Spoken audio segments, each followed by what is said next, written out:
Jubilito TV Official. Alright! And yo, sa mga kabagis, Jubilito TV Official po, at eto na naman po muli ang isang edisyon ng ating reaction video, mga kalingap at kabagis, no? Pero bago po lahat, mega love shoutout po muna kay Kuya Val Santos Matubang, Ate Ano Vlogs at kay Kalingap Rab. Mega love shoutout po sa inyong lahat. So ito na nga mga kalingap at kabagis, for today's reaction video, gawa lang po natin ng reaksyon at muli po pagbibigay ng opinion dito nga po sa naging recent live streaming po, no, ni Kuya Val Santos Matubang, na kung saan mga kalingap at kabagis ay binigyan niya po ng paglilinaw, no, mga kalingap at kabagis, patungkol po dito sa mga nasuspending team po, no, ni Dodong Roel. Dahil hindi naman po lingid sa inyong kaalaman na iba po or ilan po sa mga miyembro po ng dating team ni Roel ay nagkaroon po ng suspension. At kabilang po dito sa suspension po, syempre po yung pong ipinagbabawal po, mga kalingap at kabagis, na makipag-collab, no, ang isang suspended na kalingap partners at habang sila po ay under suspension. So mga kalingap at kabagis, binigyan po ng paglilinaw ito ni Kuya Val Santos Matubang at meron siyang sinabing mga oras na kung saan ay pwede naman po na magkaroon pa rin po ng bonding, no, ito pong si Roel of Malalag at ang kanyang dating team. Dahil hindi naman po natin may pagkakaila na ang pinagsamahan po nila Roel of Malalag, nila Alex Librada, nila nila Probinsyano 2.0, sila Kuya Regan, ay talagang masasabi po nating naging solid po. At ayan, si VG Scheme, isama po natin dyan, mga kalingap at kabagis, no? At ang kanilang samahan at pagkakaibigan ay talagang trial by fire, ika nga, no? Na kung saan ay sinubok po sila ng mga maraming instances na kung saan ay talagang masasabi nating tines ang kanilang pagkakaibigan at kanilang pagsasamahan. So hindi po basta-basta maaalis yun at mawawala po yun, mga kalingap at kabagis, no?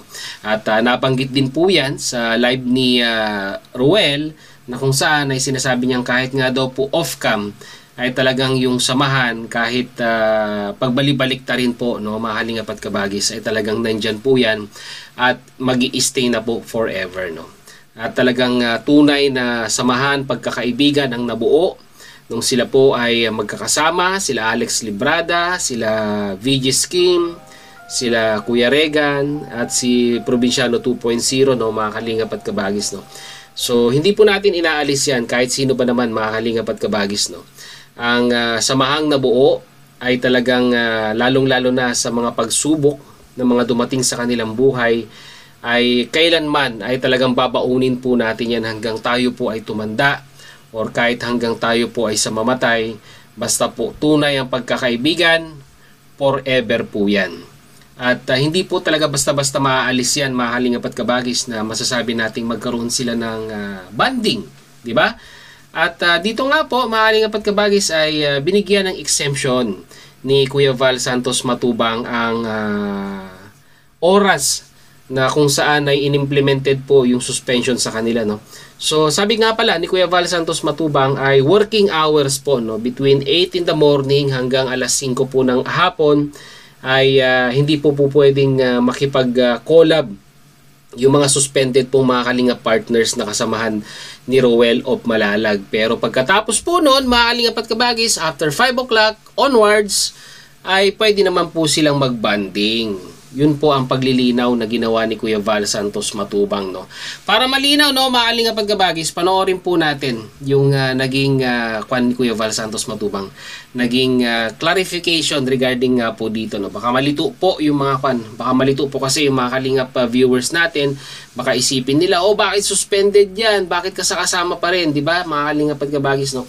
Para po magkaroon po ng paglilinaw at maiwasan na rin po ang pagbabash, ay narito po, panoorin po natin si Kuya Val Santos Matubang. Narito po yan.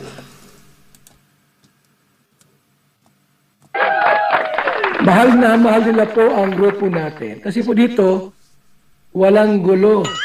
Ha? Puro gira dito ay. Mga kalingap, mga kaibigan,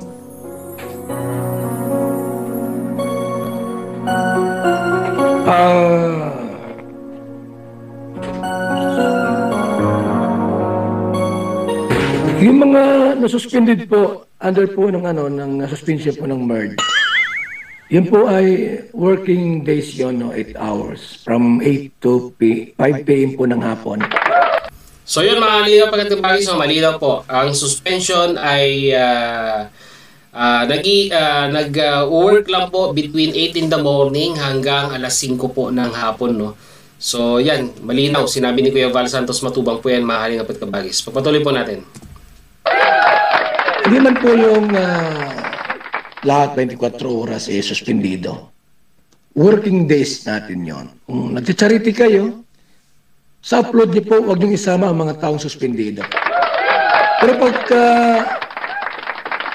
happy time, happy hour, may birthday, may anniversary, may kainan, hindi man bawal po na sumali sa mga gayang picture-picture.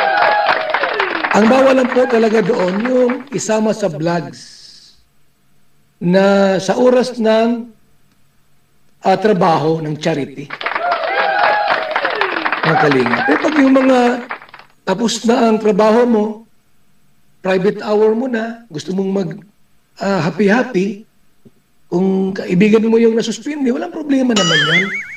Huwag natin silang masyadong dikdikin. Correct. Ang bawal po yung isama sa vlog.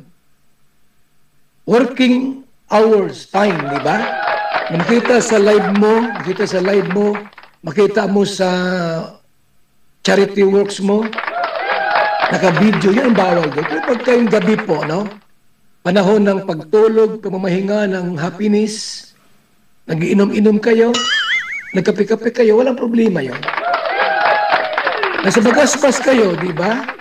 Nagkakape, gabi naman na. Walang problema yun mga kalingap. Private hour mo yun. Oras ng pagpapahinga mo yun Rest hour mo yun. Hindi saklaw namin yun mga kalingap. Ang suspension po sa oras ng trabaho, from 8 to 5, huwag kang magpakita sa live or i-upload sa video ninyo ang inyong ginagawa kasama yung mga suspendido mga kalinga partners. So, ayan mga kalingap pagkabagis, napakalinaw po. Napakalinaw ng sinabi ni Kuya Val Santos Matubang in regards po dito sa mga nasuspending kalinga partners natin, na kung saan ay working hours lamang po nag-i-effect yung suspension sa kanila between 8 in the morning hanggang alas 5 po ng hapon, So pagkatapos po niyan, syempre po may mga pribadong buhay din po yan, katulad po ni Dodong Ruel, na pagkatapos po ng kanyang pagcha-charity, nakakapagod po yan mga kalingap at kabagis, maghapon kang naghahanap ng pwedeng matulungan. So you deserve yourself na mapamper mo rin naman po ang sarili mo, Kumbaga parang ayan po yung fruits of labor na ginawa mo sa maghapon ay deserve mo rin naman na pasayahin ang iyong sarili by means of pakikipag-interact sa iyong mga kaibigan. So doon po nalilift na po yung suspension, So pagkatapos po na alas 5 ng hapon, syempre pang sariling kwan na yan, pang personal mo na yan na ilalaan mo para sa sarili mo. At pag sinabi po nating inilaan para sa sarili mo, ay syempre po kasama po dyan yung personal na buhay mo, na kung saan sa personal na buhay mo kasama dyan yung mga naging kaibigan mo. Which is, sabi nga po ni Kuya Val Santos Matubang, kahit suspended sila, ay pwede mong makasama.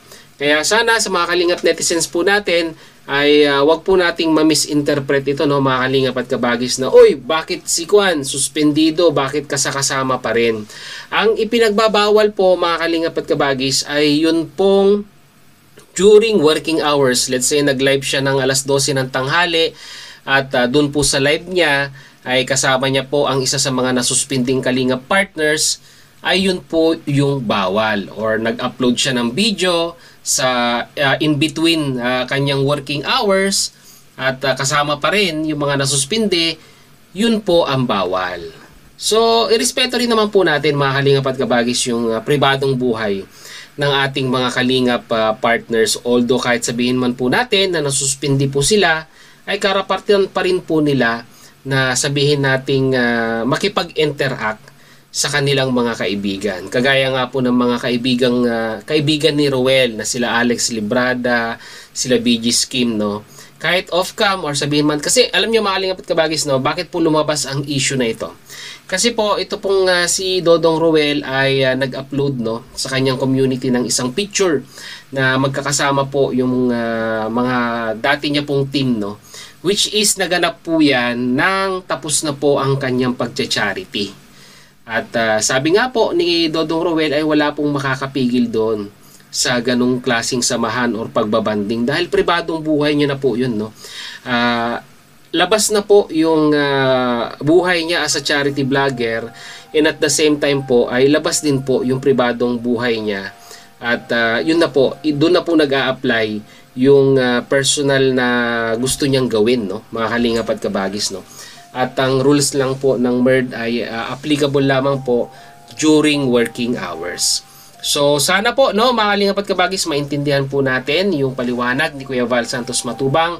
At sa mga nagbabash kay Dodong Roel ay huwag po natin gawin yon dahil unang-una po sa lahat, tao din po si Dodong Roel at may pribadong buhay din po yan na pinanghahawakan, no? So hindi po natin hawak ang pagkatao or ang buhay ni Roel pagdating po sa mga ganyang klaseng usapin. So sana po maliwanag po yun, mga Kalingap at Kabagis. Mag-comment po kayo sa ating comment section kung ano naman po inyong masasabi, opinion, reaksyon dito nga po sa naging statement ni Kuya Val Santos Matubang. So yun, mga Kalingap at Kabagis, muli maraming salamat dahil sa dulo po ng ating reaction video ngayong araw na ito.